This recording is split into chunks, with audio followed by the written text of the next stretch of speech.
What is going on, guys? Spooky Guy 444 here, coming at you with my first Christmas unboxing for 2025. Yes, that is right. Lowe's kicked off Christmas and July with a ton of brand new releases, including a ton of animatronics, which are still to this day still stocking online.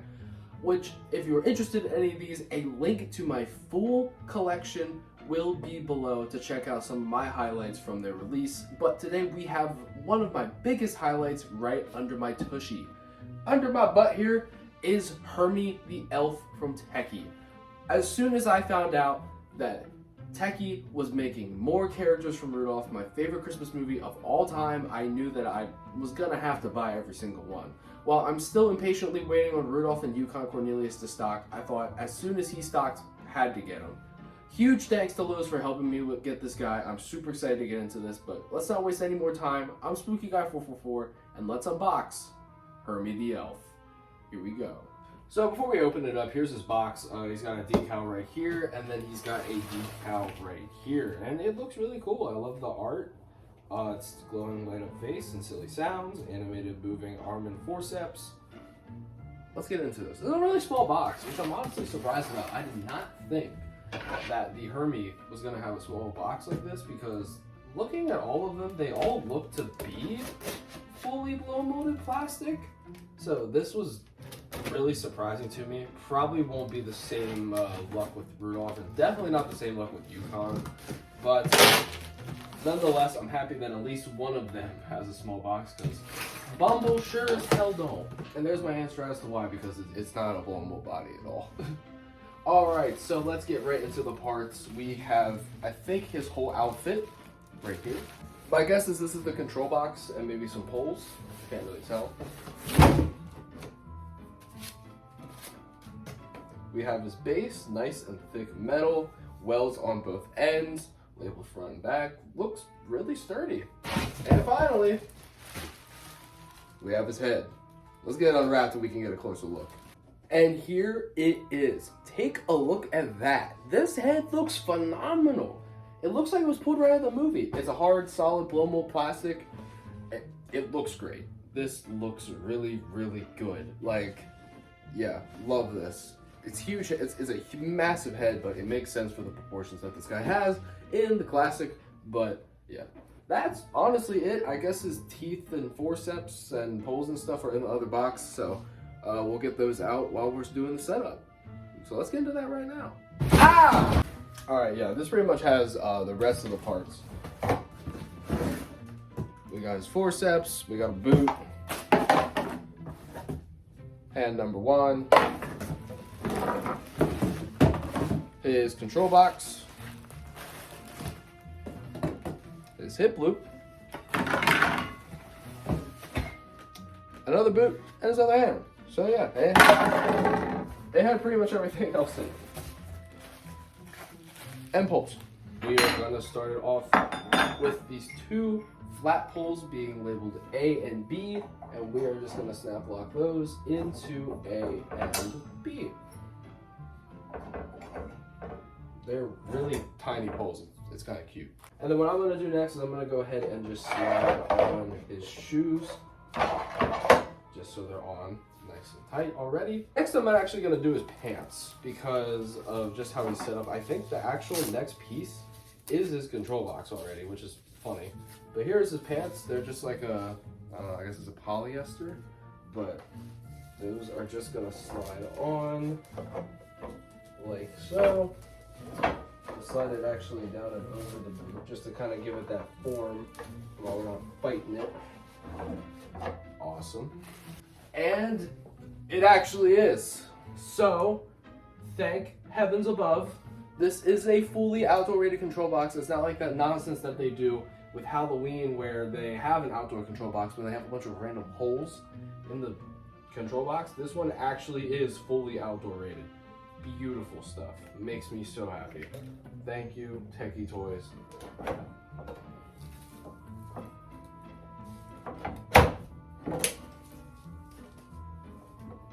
Alright, next we are going to do his jacket, which is the same material as the pants, but it's got a nice high quality zipper. Love to see that. That makes your boy happy. And it actually goes all the way down behind the belt buckle. Interesting. So we're gonna go ahead and just sit these in there like so.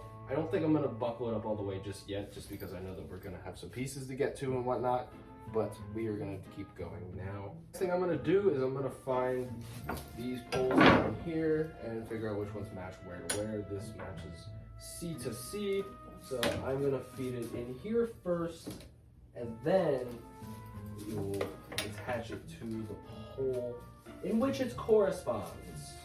And then I'm gonna do the same thing on this side, matching the D pole to the E pole for this static arm that he's got here.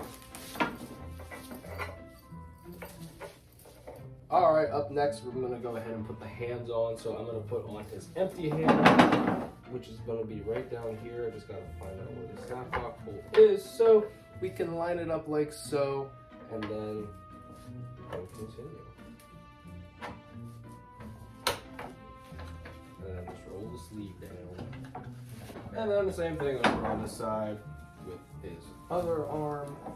We're gonna roll that sleeve up and then get that snap lock in for the hand. This one is the one that holds the forceps.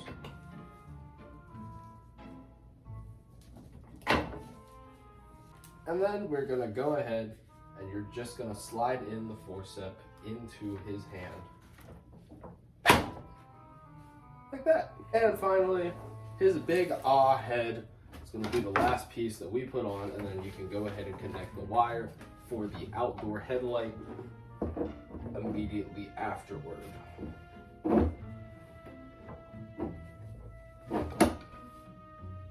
Alright, now we can go ahead and get him all zipped up, plugged in, and ready to go for a demo. So let's not waste any more time. Let's get right into that now. Well, sir, someday I'd like to be a dentist. I just don't like to make toys. Hey, what do you say we both be independent together, huh? The abominable, he must see your nose. Quick, douse the light.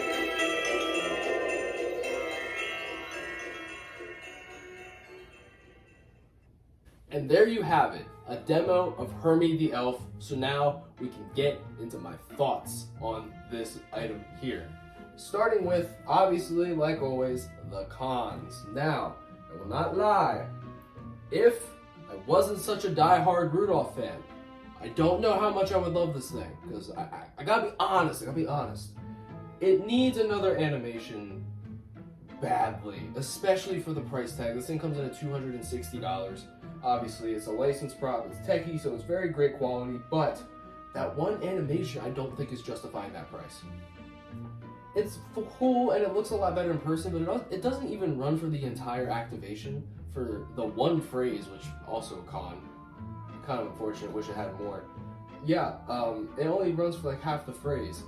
If he had like body tilt, because it looks like he was supposed to, or like even head turn, I think that would have made the character very, very cool.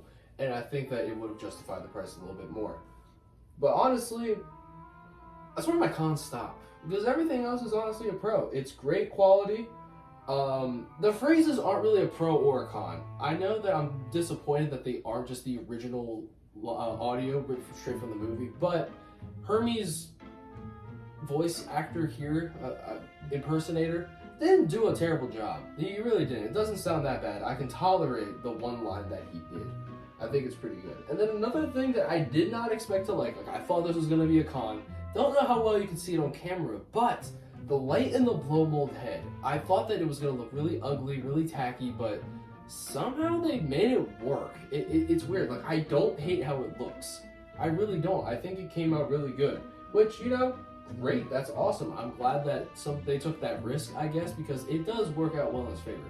How well will it look at night, though, I guess is a really big question that I'm going to have along with a lot of people. And I think at the end of the day, I would have rather than just have an external light, say, down here on the base over the blow mold head being lit up. But I think it somehow worked. It works somehow. It really does not look that bad. Honestly, like that, like everything I said, the quality's great. Of course, the jacket is like a polyester. It's lined. He is fully outdoor rated, which is, always something that makes me happy. I sold a lot of my Christmas decor, and pretty much all I have left is Bumble. So, planning for Christmas to just be a Rudolph display pretty much. And I'm glad to add this guy. I really am, even though I have my cons. Price being way too high for the one thing he does, and, that's it, really. I think that if you are willing to dish out the price, I would pick this guy up. He's really cool. The size is also pretty solid. It's mostly just his head, but like, I think they did a good job. I really like Hermey the Elf. I'm very happy with him. Like I said, if you have the money and you want to spend the money, definitely pick him up. I think he's going to be a great addition to any Rudolph scene, or even Christmas scene in general. Pair him with the Rudolph and the Yukon and the Bumble, and it's just a match made in heaven. But with that being said, thank you guys so much for watching. I'm Spooky Guy 444, and I will see you all next time. Goodbye.